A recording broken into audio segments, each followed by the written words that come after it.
Franchement, les gars, le Barça, c'est un régal, faut le reconnaître. Malgré que c'est le club rival de notre club de cœur, le Real Madrid, faut le reconnaître, les amis. Que ça soit avec ballon ou sans ballon, ils sont agréables à voir jouer. Faut voir comment ils font le pressing quand ils n'ont pas de ballon, les déplacements, l'animation. Tout est incroyable à voir. Après, vous étonnez qu'on soit sévère avec notre propre club. C'est comme ça, on a envie de prendre du plaisir devant nos propres matchs. On ne demande pas de jouer de la même manière, mais au moins qu'il y ait à peu près la même niaque ou voire plus. C'est quand je vois ça, je me dis qu'en fait, le Real Madrid cette saison, on n'est pas encore sorti de l'auberge. Il faut qu'on tienne tête à ces gens-là. Tous les classicos qu'il va y avoir cette saison, il ne faut pas que ce soit comme la saison dernière. Se faire chicoter tous les classicos, c'est quelle histoire ça? Il n'y a pas de rivalité?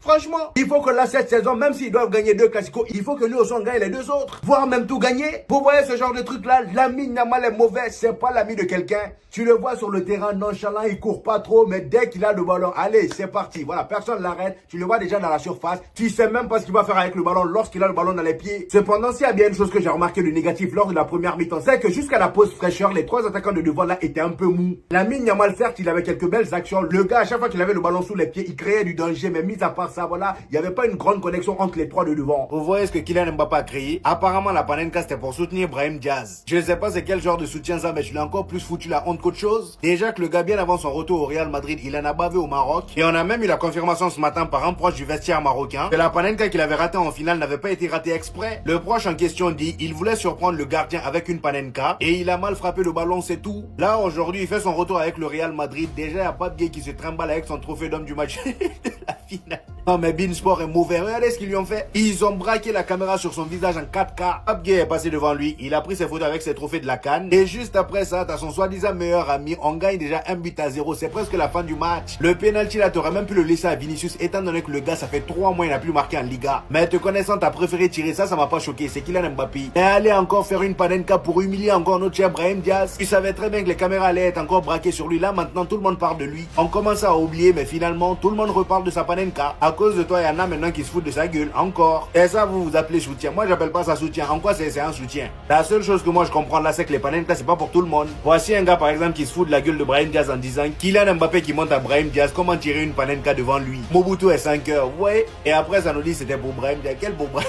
Lui, il t'a dit, il avait besoin de ça. Voilà les amis, c'était tout pour aujourd'hui. J'espère que vous avez kiffé la vidéo. Donnez-moi vos avis en commentaire aussi sur les informations. N'oubliez pas le petit pouce bleu qui fait toujours plaisir. Ici, pour ceux qui ne savent pas, on fait des vidéos débrief des matchs du FC Barcelone et du Real Madrid. Et quand il n'y a pas de match, on fait des vidéos actualités. Voilà, donc abonnez-vous pour ne rien rater. Et on se dit au prochain épisode les gars. Peace!